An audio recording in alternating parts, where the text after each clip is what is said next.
Teams are right now in lobby. Ooh, another great map. Headed to Tomb. Love to see it. Anything that we've kind of not talked about in terms of what BXA might be wanting to do? Because I hate to say we've seen it all out of them tonight, but Team of the Spider Queen plays so much differently than the maps we've been to so far this evening that I think they've got to have something up their sleeve to pull out here that a different look than what we've seen. I don't think this is going to be just your Taz Vala like we saw earlier. I think it's like maybe they try to get that Samuro that you were mentioning. Maybe they had that in their thoughts, and maybe Tomb of the Spider Queen is a map they could try to bring it out on it again. I don't know. The other pivot there for BXA is just play things standard, right? I mean, you could just always break out, the Jaina Hanzo combo, or just, again, something simple here, just to kind of reset yourself after that game. But I mean, everything we've seen from them has been, I don't know, slightly unorthodox, maybe slightly off meta. It really looks like they're doing a great job of highlighting Maxorian, though. His play has been outstanding, especially on these like paper thin, mobile, high damage heroes. We've seen a couple of Vala games, our great Falstad game, and then the Tracer there. But listen, it's Tomb. Wave clear always takes a priority here. We do get the Diablo and the Maiev, the common bands, and we'll see where the rest of the bands go here for game number 2. If it's any indication, it'll be Garrosh. No, it's going to be Zeratul because we've seen the Diablo being banned out a lot. We saw the Garrosh banned out a few times as well, but it's going to be Zeratul. So maybe a bit of a respect ban because of how much of a disruption Zeratul was in that first game. Now we're looking at the second ban for Rage Emoji, and Gotta take the Taz away. Got to be the Taz. Yeah, they're gonna go ahead and get rid of that. All right, sniffed it out a little bit, or at least just don't want to see it. But so like I said, I think that's a win for BXA, knowing that they're wasting bans on heroes that they've been specializing in this event. Maybe it gives them opportunity to go to their true top tier. I heed the voice of at least the Tyrande that they've been looking at so far. Giza. Good call there. We get the Genji and the Johanna. Genji who makes an appearance here. I think it's notable that Genji received a nerf on his auto attack range, but I'm not sure that it's really going to change the hero at the competitive level. Maybe with an aggressive tank, you can force him into one of his mobility tools earlier, just trying to poach on maybe players not quite adjusting to the auto attack range. But he's still Genji, right? Like, yeah, he's competitive. Nerfs don't seem to bother that hero. Oh, there's the Jaina, and there is the Garrosh that we've seen Vader play at a very high level this evening. I love seeing him back on the hero. Johanna, I mentioned, was going to be highly contested. She's the first tank taken in this draft, and now we're looking at our final bans. Thrall going to be taken off by Rage Emoji. Thrall has been prioritized a little bit in the ban phases. People just trying to get rid of the War Chief. I mean, with like Urel's been such a highly contested pick, maybe thinking of getting rid of the Malthael here just because they have that Garrosh. I'm struggling to see why you want to let Malthael through drafts when you have a Garrosh. Just because of how dominant he is in that solo lane as well. It's just like two things you just got to take off the board. But for the first time tonight, we see a little bit of white mane. I like the white mane ban. Like I said, we have not seen it. The nerfs of Deckard Cain don't seem to perturb anybody from picking him. A couple other heroes making it through. Keep an eye on Hanzo, maybe. With the Johanna wave clear, Hanzo and the Garrosh and an old school combo, but we get Uther and Phoenix. Ooh, we going old school? Do we got the Uther Genji combo? It's been X-Strike for quite a while. Are we going to see the unstoppable Dragon Blade, maybe? I mean, you said that we're going old school. We get Uther. We have Genji.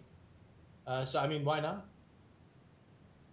D Blade with the D Shield. Quite possibly the picks here for Rage Emoji. Picks 4 and 5, though, first for BXA. Falstad again for Maxorian. And Blaze will bring up the solo lane. I like it. Falstad play here is just neat because the two maps in which Falstad has been plays are not really considered to be big maps. right? Usually tight rotations. Maxorian will aggressively move just to try to get those single picks and whatnot. But again, in the first game where we saw the Falstad, we sort of assumed it was going to be, all right, here comes the Entomb combo, here's a Gust, you guys get on out of here.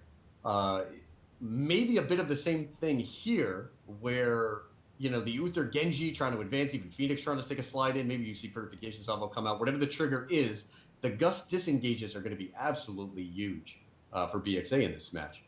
Yeah, and not to mention that, but you also get a little bit of boss control as well. The best throw pit. Oh! It's on a map where... Oh my god. It's the Thunderdome up there.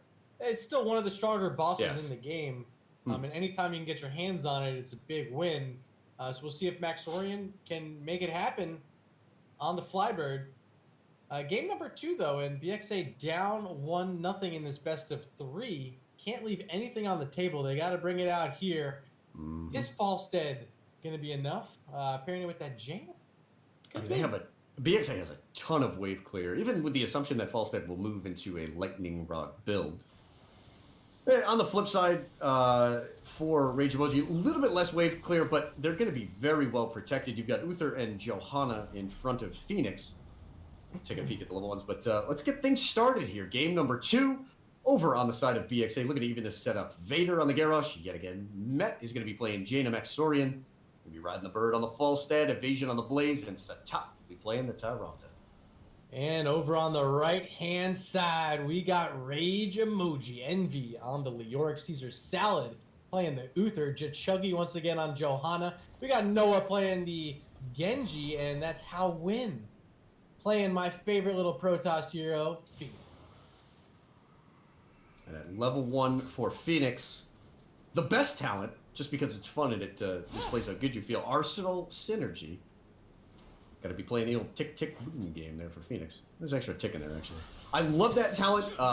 You usually get mobile offense on Phoenix, but Arsenal Synergy just requires a little bit of extra micro, and it does wind up leading with a lot more burst damage. Huge pile up in mid. Everybody throwing their bodies into each other. No real damage, though. Looks like everybody's safe. Garrosh moving in. Vader looking maybe to try to get an extra bit of engagement. Chuggy steps up. How Win losing shield, trading out with Maxorian right now. Oh! Wow! Evasion was looking for it. There's the toss. Leo looking to get out all right. We'll see if Satat maybe puts a bit of pressure with the Lunar Flare. All right. A lot of trades. a lot of low health bars there in the beginning fight.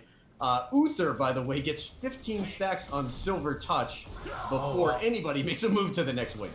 But hey, this is the type of HOTS I like to watch. This is the type of HOTS I like to cast. Both teams bringing it hard and heavy right at the start. No kills, but you saw a lot of action, a lot of potential for what's to come in this match. Leo's going to have to use his little walk back, Wraith walk back behind his wall, but aggressive flights from Maxorian. We saw it in that opening match of the night, and wouldn't be surprised if we continue to see it here in game number 2. He's got Wingman for Falstad. So usually early game, you know, if you have a Bribe-like talent, you want to put the emphasis on the bot lane. BXA has tremendous PvE capabilities, right? Falstad usually does well on camp. Obviously, he can bribe and get things out of the way. Ooh, Uther in a bit of trouble. Eats a jet propulsion. Caesar Salad with a long way to go. He's low, gone. Ghost Uther comes back. Envy steps up. It's a good race strike. Noah might be looking for the opportunity to pick up a kill on Falstad here. There's Swift Strike, and he is out. Very nice play and more good coordination. Satat on this Tyrande, consistent. He's just a darn good player. Highlighting it here tonight. Yeah, playing really well. And, you know, we mentioned Vader playing his Garrosh. I like what I've seen so far in this match, but I want to highlight Evasion in that last little battle, the Jet Propulsion in sync with Satat and that Lunar Flare. If they can keep doing that all night, you know, that's a pretty deadly combo that Uther's going to have a lot of trouble defending against. So he'll have to piece on out of there. Noah's in the bottom half of this area. Swift strikes away. Jet Propulsion. Lunar Flare does hit. Everybody's okay. Vader is here. Leo escapes on the other side of the wall.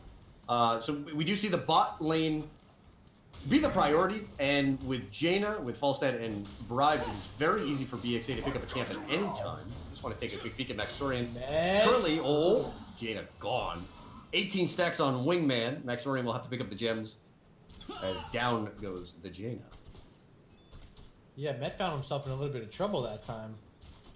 He was Yeah, he was just like double soaking with Jaina, and like eventually someone was gonna make a move. Noah on the Genji with a very nice play. It's a juicy target when she's just making those rotates. Absolutely.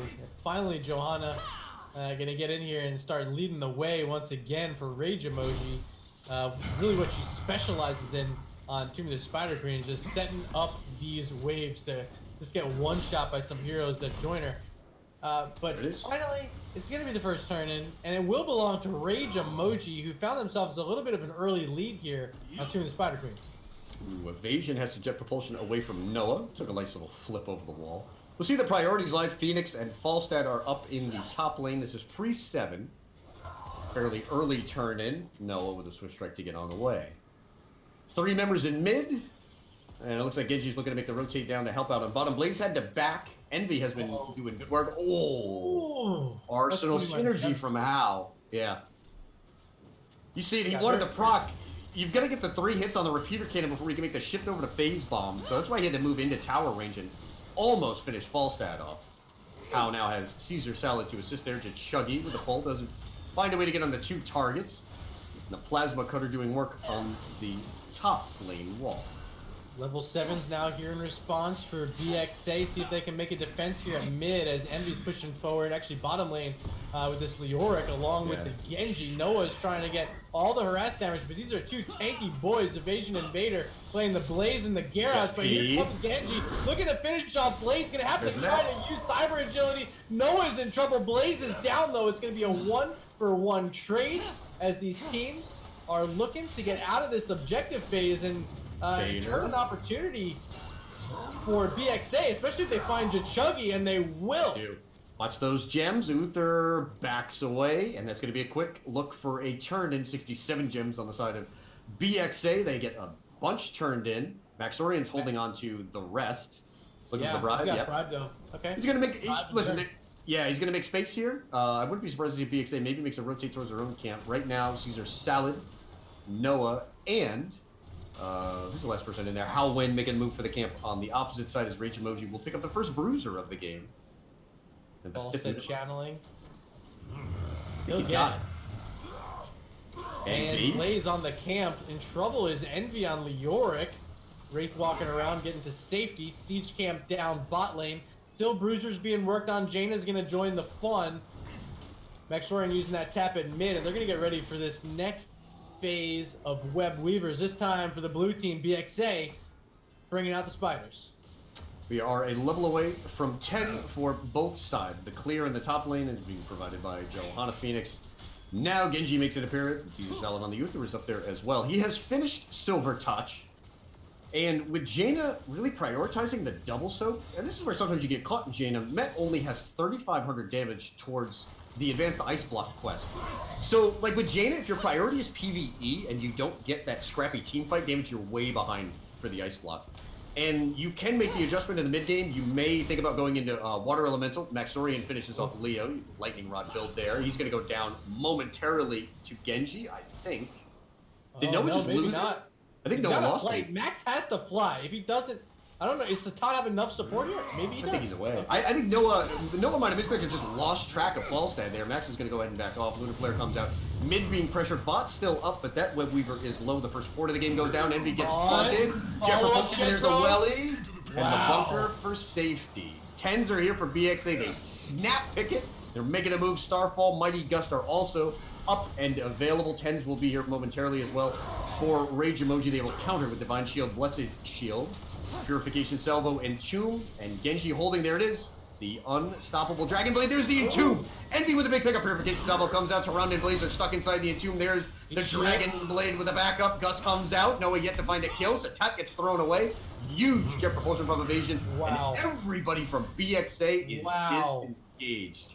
Whoa. Wow. How did they Satat survive? get out? Satat gets out just because he got tossed by Vader. If that throw didn't come out, and the Gust. definitely, yeah, the Gust too. But I mean, Into the Fray was so on point. So, I mean, Satat was one more shot away from that Genji from falling. Ends up surviving. What a great entomb there from Leoric, but just not enough. Just not enough. Really surprised to see that come out like that. Right now on the gem count, Rage Emoji does have a turn-in. You can see their icon is lit up there. BXA with one more gem will have theirs. 11 to 11, momentarily 12 for BXA. Up 5 kills to 2. Johanna has a long way to go. There's the Unstoppable. Let's see if BXA wants to make a play now that that cooldown's up. Vader with a throw. Has taunt, probably will hold it here. He should have Indomitable to get out of there. Chucky has been repeatedly looking to get onto the backline. It's a lot of poke between Jaina and Falstad. Maxorian with the zone out. BXA looking to get the turn in. Only Leo around to disrupt. And is the second objective for Broken Alliance. Yeah, second in a row. This will certainly get them their level 13. That bottom fort very low. Noah very low. Here's the lightning rod on top of Genji. He's in trouble with Satat showing up. Ooh. Uses that Swift Strike. Gets back behind his wall. But if Satat was able to walk up, hit a Lunar Flare, that was a dead Genji. A lot of gems on the turf. But instead, Blue Web Weavers, that's what we're getting right now. Vader walking up front mid lane. Going to set this up. But they got to focus down this bottom if they want level 13. There's going to be the Entomb on top of Blaze. He should have Bunker to get out of this if he needs to. Noah's very low, 28 gems still. Ooh, evasion with the Pyromaniac. Now just running down Leo. Genji's looking to try to get the back, maybe? Satat has found him. He's just going to hop around the map and do Overwatch things. Maybe... Can Max find him? There's the deflect. That's a big cooldown. Vader's walking here, too. They want these gems. They are not letting Genji get away for free if they can help it. Owl's going to miss Switch Strike. Okay. Yep. Met tries to slide in there, and it looks like top will now be the concern. This Web Weaver's been up for what seems like ages. Jaina, Tyronda, and Falstad will step up and just delete this fort. This runaround game that Noah had going on, yeah, Genji lives, but at the same time, bottom gets pushed up to the wall. Top fort is gone now. The map is completely blue. And also, we finally have a talent tier advantage for BXA. They are 2 full levels up on Rage Emoji. Oh, they're hopping into the pit. And they have discussed, look at Maxorian's positioning, knowing exactly what his job is here. If anyone walks forward, it's going to be an immediate gust. But there's going to be no defense of this, and it's a free boss for Broken Alliance. They're even going to scout out and see no one's on the turn-ins. Wow. So they have huge opportunity to get a keep right now, because if you're Rage Emoji, you can't step up to these turn-in points and risk any damage to that keep. Jaina's going to march with it up top for now. Right, Bob. But they got to make a defense here, and this is huge opportunity for level 16 now for Broken Alliance. Jaina fainting a little bit of help up in top. I expect Broken Alliance to maybe prioritize mid as well as bot. It's tough. You know, this is only a 10 or 11 minute boss. He doesn't have a ton of pushing power. He will get rid of the wall in top lane. There's another attempt at a turn, and only 42, 45 or so gems for BXA. Right now, Rage Emoji holding on to 80. They've got the potential for back-to-back turn-ins, but given their losses on this map, they're about to go down the 16 talent tier. They're slowly working their way into a tough position where they're either going to have to take a poor talent tier fight, or they may only get one more fight with an even talent tier. Like, they may be playing for like that 18-16, right? Like, that may be the last fight they can get on an even tier. Yeah, there will. Here comes 16 right now for BXA, especially after this camp is picked up. And still a little short on the turn-in. Right. But, I mean, they can take a fight right now, knock some of these gems out of the hands of Rage Emoji, and that, just the gems alone could represent GG right there, because it's so hard to get back in onto the fight without your gems. That's Johanna locked in, taunted inside the Blizzard, gets the D-Shield, which is now not available for Genji. That's a bunker in the way for rotating Max. A weird spot. He went in for the aggressive gust play, and it did not work out. Evasion tried to go in there. And he just got entombed. I mean, listen, that kind of happens when you make that play. It did get really, and I gotta be honest, it did get full extension on the gust, if you will. Didn't have enough separation. 1 for 1, so the XP advantage is actually on the side of Rage Emoji, but BXA will use this opportunity with Johanna off the map to move in a position to pick up another turn-in. They had mid pushed out, you know, far enough that they weren't threatened, and it looks like Met is going to be in a position to finish this turn-in off. Met grabs a 7 needed, and just like that, will be a triple turn-in now for Broken Alliance Gaming. But they need a keep. They got the top wall down with that boss earlier. That should be their priority lane. Bottom lane is also without a wall. So those two, someone's going to have to defend in both of them if they want to keep them up, or else these are going right onto there. Genji's going to push out one more wave top. Bottom lane, unfortunately for BXA, is also about right at the midway point. So it's going to take a bit to get up to that keep wall. But his top lane looks like it's the priority right now for BXA. So like late game on Tomb, when you're dominating, there's like a hidden wrinkle that really, you know, can allow your opponents to have a comeback. Vader doesn't get to.